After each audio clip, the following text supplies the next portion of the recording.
और अब आपको सीधे लोकसभा लिए चलते हैं, जहां नीट पेपर लीक मामले को लेकर हंगामा हो गया है। जहां तक तमिलनाडु का संबंध है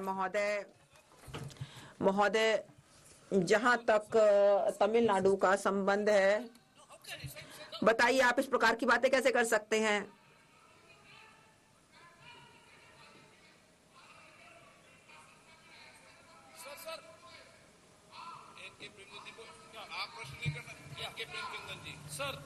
महोदय,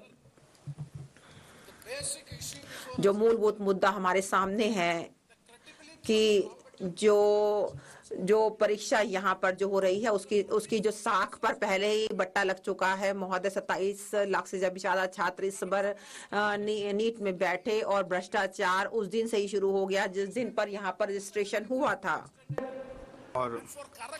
और जो उसका भी विस्तार किया गया और जो पर्चा लीक हुआ उसको जो छात्रों का भविष्य है वो खतरे में है और छात्रों को बड़ी आशंका है कि उनका भविष्य क्या होगा। महोदय, मुद्दा ये है कि अभी तक जो घटनाक्रम रहा है उसमें केवल एक मामले में केस दर्ज हुआ है और एक समिति का भी गठन किया गया है इस मामले की जांच करने के लिए। हम ये जानना चाहते हैं कि ये जो लोगों से जुड़ा हुआ मामला है, छात्रों से जुड़ा हुआ मामला है, ये सही मंच है जहां पे इस चीज़ को उठाया जा सकता है। मेरा जो एम्स है, जिपमर, जो संस्थाएं हैं, क्या एक अलग प्रतियोगी परीक्षा आयोजित की जाएगी और इस बात की गहराई से जांच की जाएगी ताकि इस मामले की गहराई से जांच की जा सके और सच्चाई सामने आ सके। मैंने अपने पहले के जवाब में कहा है कि एक पृष्ठभूमि है कि इस प्रकार नीट की परीक्षा क्यों ली जाती है। मैं इस सदन के प्रति सम्मान व्यक्त करते हुए ये कहना चाहता हूँ, विभिन्न विचारों के कारण माननीय सर्वोच्च न्यायालय ने 2 बार कहा कि एक केंद्रीकृत परीक्षा होनी चाहिए। जहां तक कुछ अनियमितताओं की बात है, सरकार कुछ भी नहीं छिपाना चाहती है। हमने सारे तथ्य माननीय सर्वोच्च न्यायालय के सामने रखा है। मामले की सुनवाई चल रही है और जो माननीय सर्वोच्च न्यायालय का दिशा निर्देश होगा, हम किसी भी प्रकार की चर्चा के लिए तैयार हैं। 1 मिनट में सबका जवाब दूंगा आज। चलो बैठो। अध्यक्ष महोदय, मैं आपका धन्यवाद देना चाहता हूं। देश के बहुत महत्वपूर्ण सवाल पर आपने मुझे पूछने का समय दिया है। अध्यक्ष महोदय, ये सरकार किसी और का रिकॉर्ड बनाए न बनाए, लेकिन पेपर लीक का रिकॉर्ड जरूर ये सरकार बनाएगी। अध्यक्ष महोदय, मुझे इसके बैकग्राउंड में नहीं जाना है कि पूछें। अध्यक्ष महोदय, मुझे बैकग्राउंड में नहीं जाना है कि कब, कैसे, किस संस्था को बनाया गया है। पूरे देश के छात्र इस पे आंदोलित थे।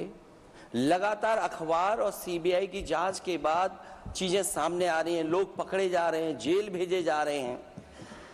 मैं अध्यक्ष महोदय आपके माध्यम से पूछना चाहता हूं मंत्री जी से, क्या सेंटर वाइज जिन बच्चों को सबसे ज्यादा नंबर मिले हैं, क्या उसकी सूची जारी करेंगे? 30,000 सीटें जहां हैं, कई सेंटर अध्यक्ष महोदय ऐसे हैं जहां 2,000, 2,500 बच्चे पास हो गए हैं। सरकारी सीटें 30,000 हैं। कई सेंटर में 2,000 से ज्यादा पास हो गए। कई प्रदेश के ऐसी जगह है जहां पर कुछ सेंटर से 600 से 650 से ज्यादा सबसे ज्यादा नंबर हैं। और अगर वो संस्था इतनी क्रेडिबल थी तो अध्यक्ष महोदय, जिन सेंटर्स पे ये परीक्षा हुई उन सेंटर्स का इंफ्रास्ट्रक्चर क्या था? क्या मंत्री जी ने जानकारी की थी इस बात की? अध्यक्ष महोदय, मेरे आपके माध्यम से एक ही निवेदन है कि बिना ये मंत्री जी रहेंगे तो न्याय नहीं मिलेगा बच्चों को। अध्यक्ष महोदय, आदरणीय अखिलेश जी की प्रश्न का मैं विनम्रता से उत्तर देना चाहूंगा कि अभी सुप्रीम कोर्ट में जो चल रहा है केस, सुप्रीम कोर्ट ने ऑर्डर दिया पूरा विद्यार्थियों की सूची को वेबसाइट में उपलब्ध करा दो। सर, पिछले 3 दिन से देश भर की सारे विद्यार्थियों की लिस्ट पब्लिक डोमेन में उपलब्ध है। ये सारा चीज खुले पे है और कई प्रकार की तर्क आ चुका है। सर, मैं एक अभी उसमें केरल के विद्यार्थी भी अच्छे किए हैं, क्या हम ये कहेंगे भी वहां भी कुछ गड़बड़ी हुई थी? ऐसे आरोप करना, मैं देश की ग्रामीण इलाका, देश की एसटी एससी इस बार सबसे अच्छा परफॉर्मेंस करने वाले देश की एसटी एससी ग्रामीण बैकग्राउंड आर्थिक पिछड़े लोगों की है। क्या हम उनकी मेधा को हम चुनौती देते हैं? और बाकी रहा क्वेश्चन पेपर लीक की, सर मैं शुरू से मेरा एक स्टैंड रहा, राजनीति नहीं करना, लेकिन अखिलेश जी जब वहां दायित्व में थे उस सूबे की, सर सारे सूची है कितने बार उत्तर प्रदेश में क्वेश्चन पेपर लीक हुए हैं। माननीय एक मिनट प्लीज, एक मिनट। राहुल गांधी जी, आप प्रश्न पूछना चाहते हैं? स्पीकर सर, अध्यक्ष महोदय, ये पूरे देश में ये स्पष्ट है कि पूरे देश को ये मालूम है कि गंभीर समस्या है हमारी परीक्षा प्रणाली में। और केवल नीट का प्रश्न नहीं है, जितनी भी बड़ी परीक्षाएं हैं सब में कुछ न कुछ समस्या है। माननीय मंत्री जी ने सब पे दोषारोपण किया है अपने को छोड़ करके। मैं नहीं समझता हूं कि क्या चल रहा है, वो इस चीज को नहीं समझते हैं। ये प्रश्न काल है, इसलिए प्रश्न पूछते हैं।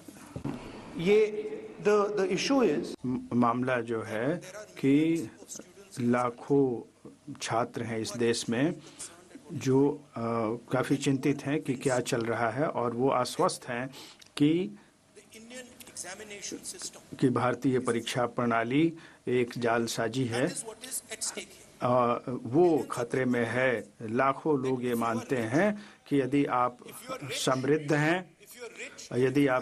हैं और यदि आपके पास पैसा है तो आप भारतीय परीक्षा प्रणाली को खरीद सकते हैं। और ये वही भावना है जो विपक्ष के लोग इस प्रकार से सोचते हैं। इसलिए मैं बड़ा साधारण सवाल माननीय मंत्री जी से पूछना चाहता हूं कि पहला सवाल ये है कि चूंकि ये व्यवस्था की खामी से जुड़ा हुआ मामला है, इसलिए आप क्या कर रहे हैं इस समस्या का समाधान करने के लिए ताकि व्यवस्था सुदृढ़ हो सके? अब मैं मंत्री जी, मैं एक बार बोल दूं इस बात पे?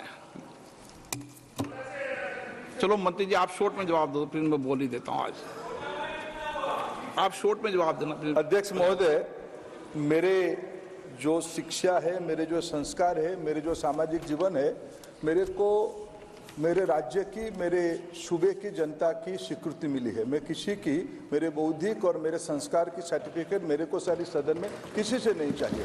देश के प्रजातंत्र में चुन के मेरे नेता प्रधानमंत्री मोदी जी को प्रधानमंत्री की भूमिका दिया है। मैं उनकी निर्णय से यहाँ उत्तर दे रहा हूँ सदन को।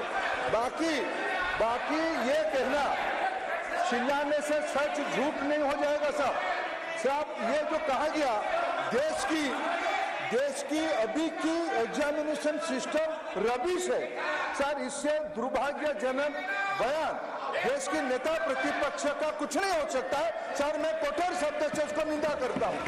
बाकी रहा, मैं सर आपके सामने, आपके माध्यम से देश के सामने सर एक तथ्य रखता हूँ सर। जिन्होंने रिमोट से सरकारें चलाई है, 2010 में 3 बिल आया था सर शिक्षा सुधार के लिए। उन्हीं की पार्टी के नेता आदरणीय कपिल सिब्बल साहब 3 बिल लाए थे। उसमें से एक बिल था एजुकेशन, उसमें एक बिल था prohibition of unfair practice bill 2010, जिसके उद्देश्य एजुकेशन इंस्टीट्यूशन में माल प्रैक्टिस को बंद करना। सर मेरे सरकार की हिम्मत है, अभी हमने पब्लिक एग्जामिनेशन की रेगुलेटरीज में बिल लाए, कानून बनाए। क्या मजबूरी था कांग्रेस पार्टी की, क्या मजबूरी था नेता प्रतिपक्ष की? उन्होंने उस बिल को उल्टा किया, किसकी दबाव में उल्टा किया? क्या निजी मेडिकल कॉलेज की दबाव में, उनकी घूसखोरी की दबाव में उन्होंने उस बिल को उल्टा किया था?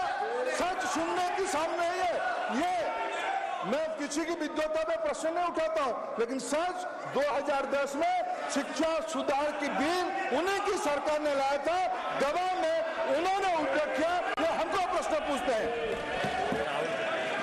एक मिनट प्लीज, एक मिनट। प्लीज, मैं सबको मौका दिया, सबको मौका दूंगा। एक मिनट माननीय सदस्य, प्लीज 1 मिनट बैठिए। नो, प्लीज बैठिए। आप पहली बार, हाँ 1 minute.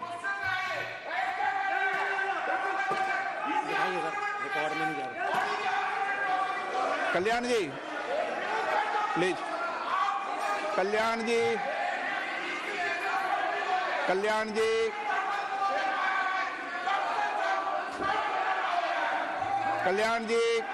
Please, Kalyan please 1 minute, please 1 minute सबको मौका दूंगा। 1 मिनट प्लीज, 1 मिनट। माननीय सदस्यगण, विषय महत्वपूर्ण था, मैंने सबको अलाउ किया, लेकिन एक बार इस सदन के अंदर ये सार्थक चर्चा होनी चाहिए, क्योंकि प्रश्न ये था कि परीक्षाओं के विषय के अंदर, और आप सबको पता है देश में अलग अलग राज्यों के अंदर भी अलग अलग दलों की सरकार रही, और उन अलग दलों की सरकार में आपकी भी सरकार रही, अन्य दलों की सरकार रही। वहां भी कई बार प्रश्न लीक हुए, प्रश्न पत्र लीक हुए और परीक्षाओं पर प्रश्न उठे। मेरे सवाल, 1 मिनट मैं बता रहा हूं जिसको, आप पूरी बात सुनिए मेरी। मेरा कहना यह है कि हम और उन 1 मिनट प्लीज बैठिए, 1 मिनट नीट नहीं, सारी हमारा सवाल ये है कि हम यहाँ इसलिए चिंता के लिए बैठे हैं कि भविष्य में हमारे विद्यार्थियों के भविष्य पर कोई विषय न उठे, इसलिए किस तरीके का मैकेनिज्म डेवलप करें, परीक्षाओं का क्या बेहतर सिस्टम डेवलप करें, इसमें सबके सुझाव आए ताकि भविष्य के अंदर, और उसके लिए जो उत्तम सुझाव हो सकते हैं सरकार भी उस उत्तम सुझावों को मानेगी। 1 मिनट, लेकिन हम अगर सारे परीक्षाओं पर सवाल उठाएंगे तो कई राज्यों में कई दलों की सरकार है जो परीक्षाएं आयोजित करती रहती है। हम सारी परीक्षाओं पर सवाल उठाएंगे तो जो बच्चे उत्तीर्ण होते हैं उनके भविष्य पर और भारत की परीक्षाओं पर, भारत की शिक्षण व्यवस्थाओं पर, पूरे विश्व में एक बहुत गंभीर असर पड़ेगा, जो सदन की चिंता का विषय है। और इसके लिए सभी राज्यों ने अपने अपने यहाँ कानून बनाए, संसद ने भी कानून बनाए। कानून बनाने के अलावा इस विषय के अंदर एजेंसी जांच कर रही है, कोर्ट निगरानी कर रही है। हमारा सवाल ये होना चाहिए कि हम कैसे सकारात्मक रूप से सुझाव देकर इस सिस्टम को और बेहतर कर सकते हैं, ये होना चाहिए। आरोप प्रत्यारोप से सदन नहीं है, आप बेहतर सिस्टम डेवलप करो। और कभी भी सारे एग्जामिनरों पर सवाल उठाना सदन के लिए उचित नहीं है। ये सदन इसके लिए है भी नहीं platform. No, question number 3, Shri D Prasad Rao. प्रश्नकाल में सबको सवाल उठाने दिया और एक बार सवाल उठाने के बाद दोबारा नहीं उठाने दिया जाता। संसद नियम प्रक्रियाओं से चलती है और नियम प्रक्रियाओं से मैंने चलाया। श्री डी प्रसाद राव, प्रश्न नंबर 3। 9, मैंने सदन की चिंता सरकार को बता दी है और आप सबको बता दी है।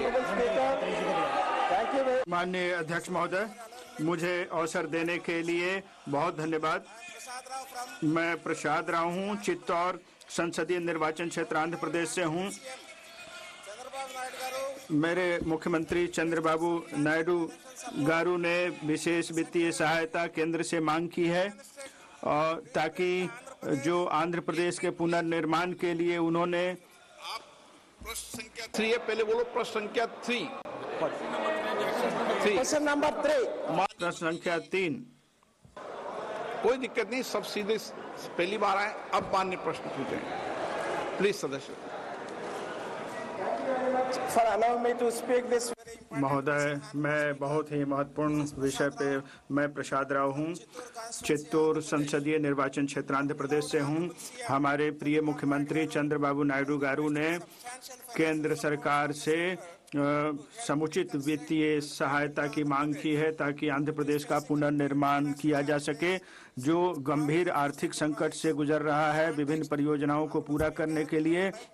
इस संदर्भ में मैं माननीय मंत्री जी से जानना चाहता हूं कि जो केंद्र प्रायोजित योजनाएं हैं, परियोजनाएं हैं, जिसे रोक दिया गया है, आंध्र प्रदेश में रोक दिया गया है वित्तीय अभाव में, जो परियोजनाएं विलंब से चल रही हैं, इन परियोजनाओं को पूरा करने के लिए जो प्रश्न का उत्तर दिया गया है उसमें ये कहा गया है कि जो उपयोगिता प्रमाण पत्र नहीं दिया गया था राज्य सरकार से, ताकि जो निधि आवंटित की गई थी पिछले 5 वर्षों में, उसके बारे में कृपया बताने की कृपा करें।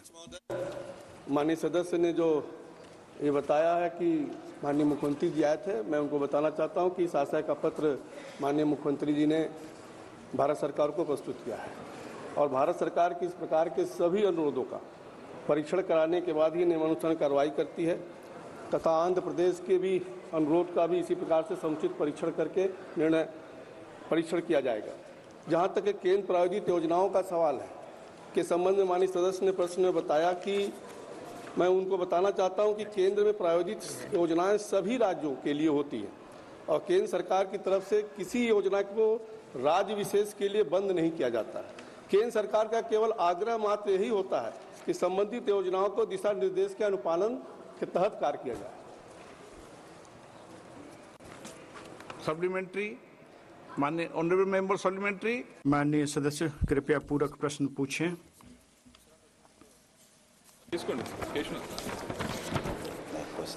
एक माननीय सदस्य 2 पूछ सकता है, मूल प्रश्न और सप्लीमेंट्री। कोई बात नहीं, पूछना है तो कोई अनिवार्य नहीं है, कोई बात नहीं।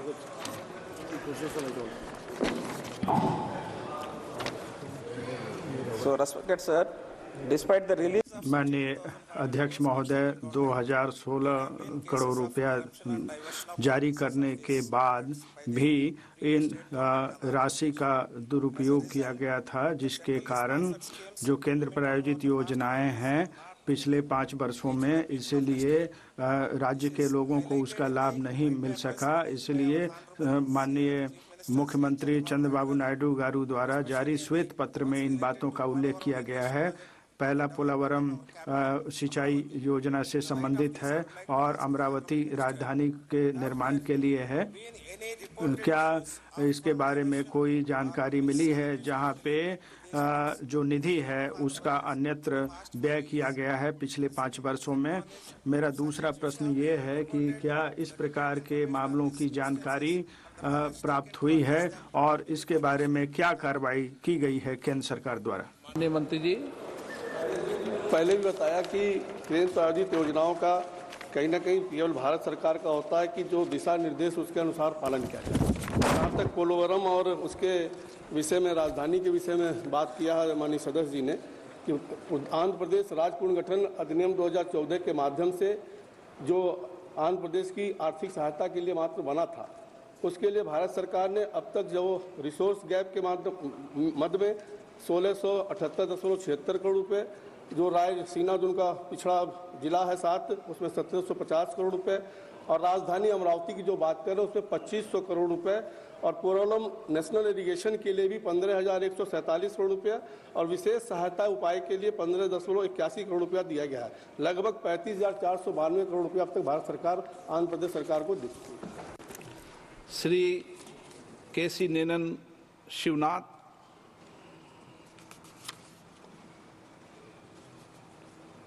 Speaker sir, माननीय अध्यक्ष महोदय,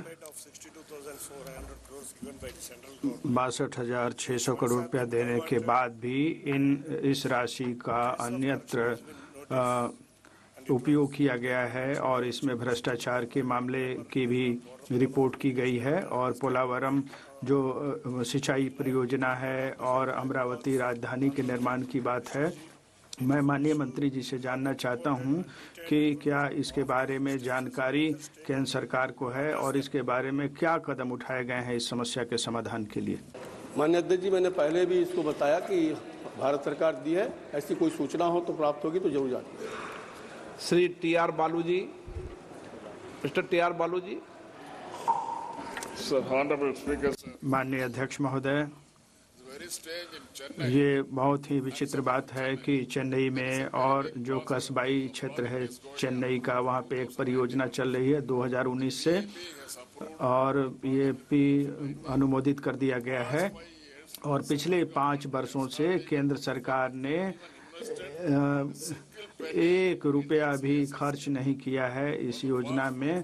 पिछले 5 वर्षों में काम चल रहा है। माननीय तमिलनाडु के मुख्यमंत्री ने उन्होंने बाजार से ऊंचे ब्याज दर पे धन की उगाही करके उसका निर्माण करवा रहे हैं। इसमें प्रगति हो रही है और 60% काम पूरा हो गया इस परियोजना का, लेकिन अभी तक केंद्र सरकार ने आगे नहीं आई है और 1 रुपया भी नहीं दिया है इस परियोजना के लिए। जो क्या हमारा संघीय ढांचा नहीं है, मैं ये जानना चाहता हूँ।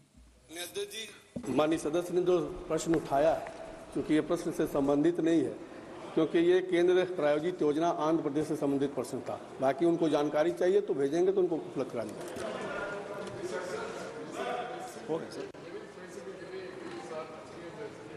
Okay, CM Ramesh. Whether there is any monitoring mechanism in sir महोदय, जो पैसा संवितरित किया जाता है राज्य सरकारों के लिए जो केंद्र प्रायोजित परियोजनाएं हैं, तो उसके लिए कोई तंत्र विकसित किया गया है और उपयोगिता प्रमाण पत्र वगैरह लिया जाता है, तो क्या इसको लेकर फील्ड विजिट यात्राएं की गई हैं? यदि क्या उसमें कोई चूक उनको पता चला और क्या कार्रवाई की गई है इस पर? व्यवस्था का सवाल है। अभी जल्दी PFMS की पूरी प्रक्रिया क्रियाशील होने के बाद राज्य सरकारों को दी जाने वाली धनराशि का अंतिम उपयोग इसमें प्रदर्शित होता है और इस रूप में PFMS द्वारा पारदर्शी तरीके से धनराशि का व्यय सुनिश्चित हो रहा है और राज्य सरकार द्वारा अपनी हिस्सेदारी जारी करने, उपयोग प्रमाण पत्र देने के बाद ही योजना पर धनराशि जारी किया जाता है। क्वेश्चन नंबर 4, श्रीमती कीर्ति देवी देव वर्मन. ऑनरेबल माननीय अध्यक्ष महोदय, माननीय सदस्य, 3 questions. 1 मिनट. हाँ, प्रश्न संख्या बोल दें सबसे पहले. प्रश्न संख्या 4. The steps. कोई बात नहीं, आप हंसे. सभी सदस्य ने प्रश्न. माननीय सदस्यगण, 1 मिनट. मैं सभी माननीय सदस्य, उसमें नए माननीय सदस्य भी हैं. ऐसे तो पुराने माननीय सदस्य भी चूक कर जाते हैं. मैं सभी माननीय सदस्यों से आग्रह करता हूं कि प्रश्न काल में सबसे पहले हमें प्रश्न संख्या बोली जाती है. प्रश्न संख्या 4, 3 संख्या बोली जाती है. फिर माननीय मंत्री जी सदन के पटल पर बात रखते हैं. उसके बाद प्रश्न पूछा जाता है और एक माननीय सदस्य एक मूल प्रश्न, एक सप्लीमेंट्री प्रश्न पूछ सकता है. माननीय ऑनरेबल मेंबर.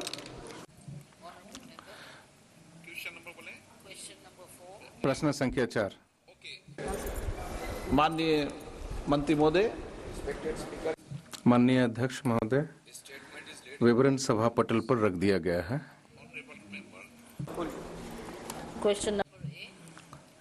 प्रश्न संख्या का सरकार के द्वारा क्या कदम उठाए गए हैं जो कंपनी अधिनियम के तहत, ताकि जो लंबित मामले हैं उसकी संख्या कम की जा सके? ऑनरेबल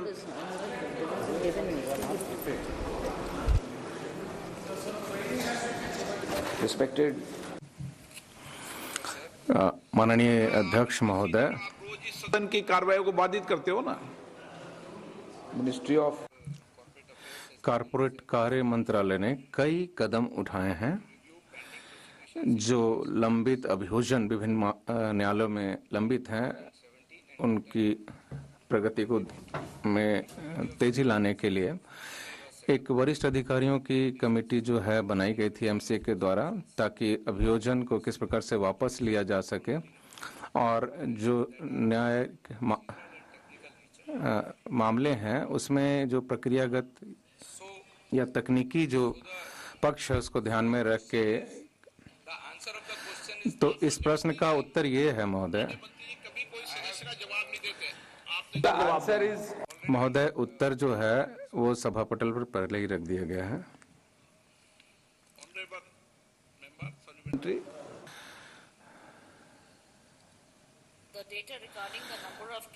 कितने मामले हैं उनके आंकड़ों की हमें आवश्यकता है कि जहां पर सरकार ने यह प्रयास किया गया है कि जो अभियोजन का बोझ है उसको कम किया जा सके ताकि लंबित मामले वापस हो सके। 2017 में 14,247 अभियोजन जो है वापस लिए गए थे, उसको लेकर लिखित उत्तर पहले ही दिया जा चुका है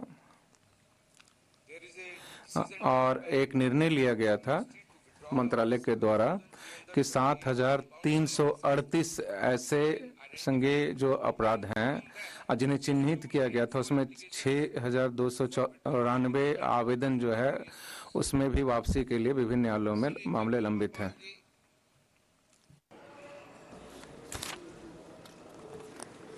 अध्यक्ष जी, मैं बहुत आपका आभारी हूँ कि माननीय मंत्री जी ने इस प्रश्न का जवाब बहुत विस्तार से दिया।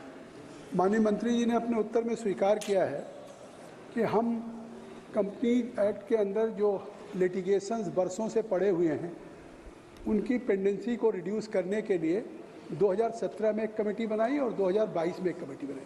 तो मैं आपके माध्यम से जानना चाहता हूं कि 2017 की जो कमेटी बनी मिनिस्ट्री ऑफ कॉर्पोरेट अफेयर्स की और 2022 की बनी, उसकी रिकमेंडेशंस क्या थी और कौन कौन सी रिकमेंडेशंस उन्होंने लागू किया। इस पर सरकार स्वयं चिंतित है, प्रधानमंत्री जी भी कि ईज ऑफ डूइंग बिजनेस में हम करें और जिससे हमारा FDI भी बढ़ा है। मैं उस विस्तार में नहीं जाना चाहता हूँ, केवल सवाल आपके माध्यम से चाहता हूँ कि सेबी ने भी जो इस संबंध में कदम उठाए हैं ईज ऑफ डूइंग बिजनेस के लिए और जिसके लिए strengthen and corporate governance framework for the listed entities in last 1 year through measures. इसमें जो व्यापार उत्तरदायित्व है और उसकी जो रिपोर्ट है जिसमें कि उन मामलों का उद्घाटन किया जाए चाहिए जिससे कि शेयरधारकों को और शक्तियां दी जा सके। काफ़ी कदम उठाए गए सरकार ने, तो इस संबंध में भी इसका क्या प्रभाव पड़ा है केसेज के रिडक्शन में या केसेज के पेंडेंसी में। Honourable minister.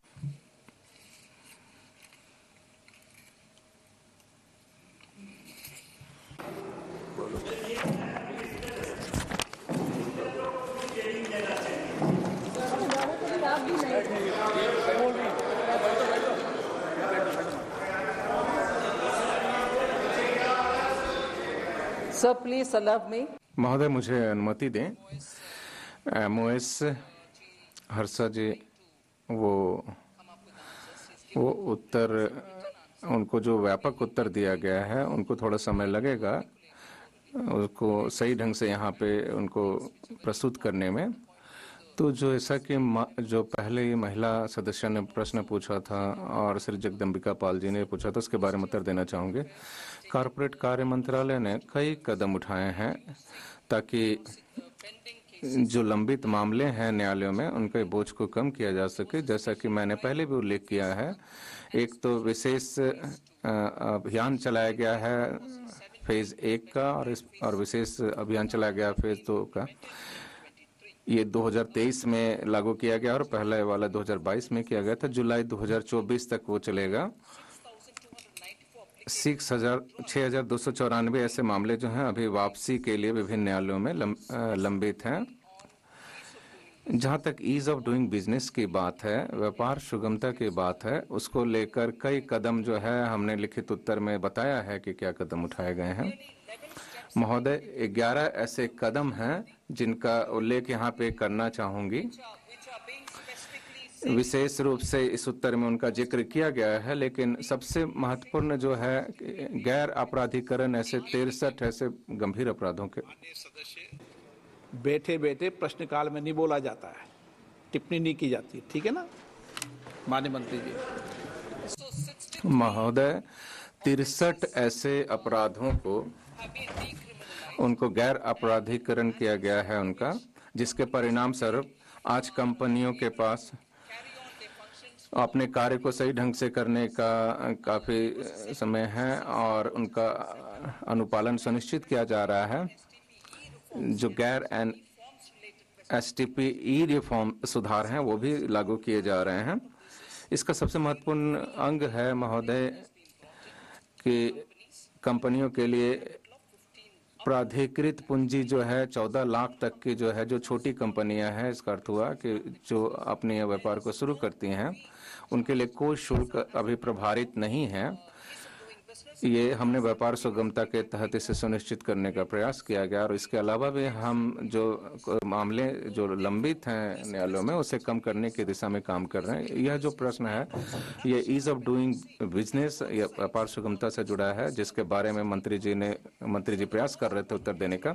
जो सबसे महत्वपूर्ण प्रश्न महोदय, जो सबसे महत्वपूर्ण प्रश्न जगदम्बिका पाल जी ने जब पूछा कि सेबी के बारे में, महोदय मैं यहाँ पर उन तथ्यों को लिखित करना चाहूँगी कि सुधार जो सेबी के द्वारा लाए गए हैं जिसके लिए समय सीमा निश्चित की गई है कि दावों का निपटान करने के लिए वो एक उल्लेखनीय कदम बढ़ाया गया है ताकि हम आगे बढ़ सकें और कंपनियों को भी उससे लाभ मिला है।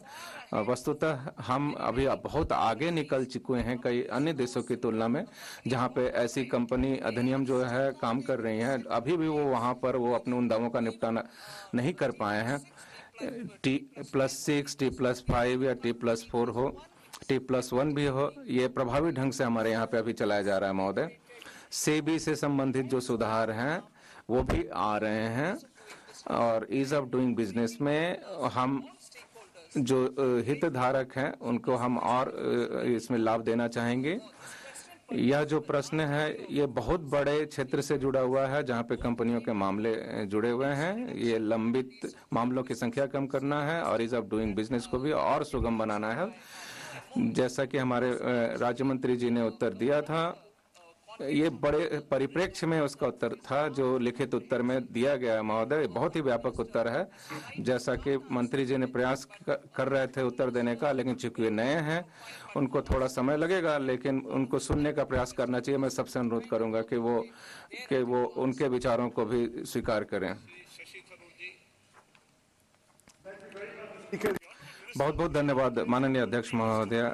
उन्होंने एक सूची दे दी है कि क्या कदम उठाए गए हैं, लेकिन जो महत्वपूर्ण मुद्दे हैं महोदय, 67% ऐसे जो लंबित मामले हैं वो धन अशोधन से जुड़े हुए हैं और इंसॉल्वेंसी से जुड़े हुए हैं और वहाँ पे जो कर्मचारियों का स्तर है, यदि हम दक्षिणी राज्यों की तुलना करें, यहाँ पे T1 की बात की जा रही है, वहाँ पे LC1 है केवल चेन्नई में, केवल वहाँ जो पीठ है और वो तकनीकी सदस्य हैं और उसके जो रजिस्ट्रार हैं वो दिल्ली में बैठते हैं। ये तो वस्तुतः स्थिति है महोदय। मैं माननीय मंत्री जी से पूछना चाहूँगा कि वो क्या कर रही हैं, उनका मंत्रालय क्या कर रहा है कि वो थोड़ा सा ध्यान जो है कर्मचारियों की कमी है FCLA 18 में और विशेषकर दक्षिणी राज्यों में, जिस पर वो विचार करे ताकि वहाँ से अलग से LC 18 जैसे केरल राज्य में बहुत लंबे समय से मामले लंबित हैं उनके।